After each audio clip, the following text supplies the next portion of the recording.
Hi friends, ಎಲ್ಲರಿಗೂ ನಮಸ್ಕಾರ. ಇವತ್ತೊಂದು ರುಚಿಯಾದ ಪಾಯಸ ಮಾಡಿ ತೋರಿಸ್ತಾ ಇದ್ದೇನೆ ನೋಡಿ. ಇಲ್ಲಿ ಒಂದು ಕರ್ಬೂಜ ಹಣ್ಣನ್ನು ತಗೊಂಡಿದ್ದೇನೆ.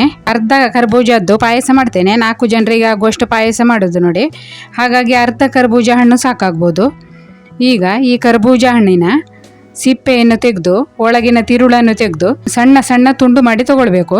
ಇದರ ಪಾಯಸ ತುಂಬಾನೇ ರುಚಿಯಾಗ್ತದೆ. ಇದನ್ನು ಬೇಯಿಸ್ಲಿಕ್ಕಿಲ್ಲ, ಹಾಗೆ ತಿನ್ನೋದು. ಕರ್ಬೂಜ ತುಂಬಾನೇ ರುಚಿ ಇರ್ತದೆ ನೋಡಿ. ಮತ್ತು ಈ ಬೇಸಿಗೆ ಕಾಲದಲ್ಲಿ ಕರ್ಬೂಜ ತಿಂದರೆ ತುಂಬಾನೇ ಒಳ್ಳೆಯದು. ಈಗ ನಾನು ಇದರ ಬೀಜ ತೆಗೆದು ಅದರ ಸಿಪ್ಪೆಯನ್ನು ಕೂಡ ತೆಗೆದು ಸಣ್ಣಗೆ ಕಟ್ ಮಾಡಿಕೊಳ್ತೇನೆ. ನಿಮಗೆ ಎಷ್ಟು ದೊಡ್ಡ ಪೀಸ್ ಬೇಕು ನೋಡಿ ಆ ಥರ ನೀವು ಕಟ್ ಮಾಡಿಕೊಳ್ಳಿ. ನೋಡಿ, ನಾನು ಈ ಥರ ಸಣ್ಣ ಸಣ್ಣ ಪೀಸ್ ಮಾಡಿದ್ದೇನೆ ನೋಡಿ. ಇದಕ್ಕಿಂತಲೂ ಸಣ್ಣ ಪೀಸ್ ಬೇಕಿದ್ರೂ ಮಾಡ್ಬೋದು. ಈಗ ಇದನ್ನು ಒಂದು ಪಾತ್ರೆಗೆ ಹಾಕಿ ರುಚಿಗೆ ನಿಮಗೆ ಎಷ್ಟು ಬೆಲ್ಲ ಬೇಕು ನೋಡಿ ಅಷ್ಟು ಬೆಲ್ಲ ಹಾಕ್ಕೊಳ್ಬೇಕು. ನಾನು ಸ್ವಲ್ಪವೇ ಬೆಲ್ಲ ಹಾಕ್ತಾ ಇದ್ದೇನೆ. ಕರ್ಬೂಜ ಹಣ್ಣು ಚೆನ್ನಾಗಿ ಹಣ್ಣಾದರೆ ನೋಡಿ ಸ್ವಲ್ಪ ಸಿಹಿ ಇರ್ತದೆ ಅದು.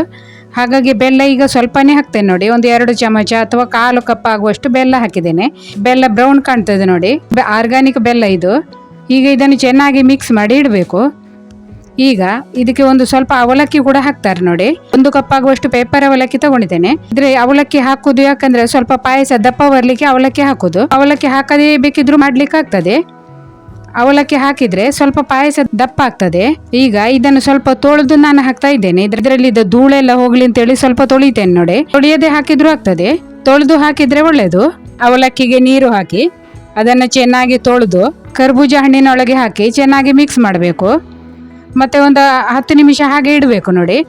ಬೆಲ್ಲ ಎಲ್ಲ ಕರ್ಬೂಜ ಹಣ್ಣಿಗೆ ಚೆನ್ನಾಗಿ ತಾಗಬೇಕು. ಮತ್ತು ಈ ಅವಲಕ್ಕಿ ಎಲ್ಲ ಚೆನ್ನಾಗಿ ಮೆತ್ತಗಾಗಿ ಎಲ್ಲ ಮಿಕ್ಸ್ ಆಗಿರ್ತದೆ.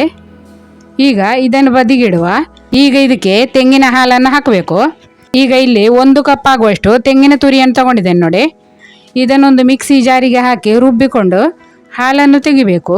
ತೆಂಗಿನ ಹಾಲಿನ ಬದಲಾಗಿ ಹಸುವಿನ ಹಾಲು ಹಾಕಿದ್ರೂ ಆಗ್ತದೆ ನೋಡಿ. ತೆಂಗಿನ ಹಾಲು ಹಾಕಿದರೆ ಪಾಯಸಕ್ಕೆ ರುಚಿ ಚೆನ್ನಾಗಿರ್ತದೆ. ಈಗ ಒಂದು ಮಿಕ್ಸಿ ಜಾರಿಗೆ ತೆಂಗಿನ ತುರಿಯನ್ನು ಹಾಕ್ಕೊಳ್ಬೇಕು. ಹಾಗೆ 2 ಏಲಕ್ಕಿಯನ್ನು ಕೂಡ ಹಾಕ್ಕೊಳ್ತಾ ಇದ್ದೇನೆ. ಈಗ ಇದಕ್ಕೆ ಸ್ವಲ್ಪ ನೀರು ಹಾಕಿ ಇದನ್ನು ನಯವಾಗಿ ರುಬ್ಬಿ ತೆಂಗಿನ ಹಾಲು ತೆಗಿಬೇಕು ನೋಡಿ.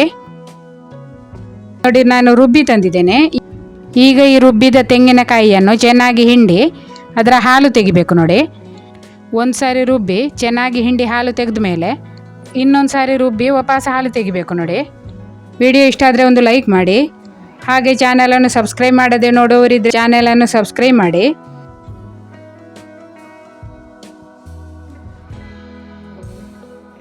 ನೋಡಿ, ಇಷ್ಟು ತೆಂಗಿನ ಹಾಲು ಸಿಕ್ಕಿದೆ. ಈಗ ಈ ತೆಂಗಿನ ಹಾಲನ್ನು ಕರ್ಬೂಜ ಹಣ್ಣಿನೊಳಗೆ ಹಾಕಿ ಚೆನ್ನಾಗಿ ಮಿಕ್ಸ್ ಮಾಡಬೇಕು. ಅವಲಕ್ಕಿ ಹಾಕಿದ ಕಾರಣ ಪಾಯಸ ಸ್ವಲ್ಪ ದಪ್ಪ ಆಗಿರ್ತದೆ. ಹಾಗಿದ್ರೆ ಸ್ವಲ್ಪ ನೀರು ಹಾಕಿ ತೆಳ್ಳಗೆ ಮಾಡಿಕೊಳ್ಬೇಕು ನೋಡಿ. ಈಗ ರುಚಿಯಾದ ಕರ್ಬೂಜ ಹಣ್ಣಿನ ಪಾಯಸ ರೆಡಿ ಆಯಿತು ನೋಡಿ. ನೀವೊಂದು ಸಾರಿ ಮಾಡಿ ನೋಡಿ, ತುಂಬಾ ಚೆನ್ನಾಗಿ ಆಗ್ತದೆ.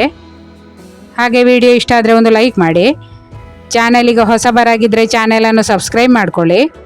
ವಿಡಿಯೋ ನೋಡುವ ಎಲ್ಲರಿಗೂ ಧನ್ಯವಾದಗಳು.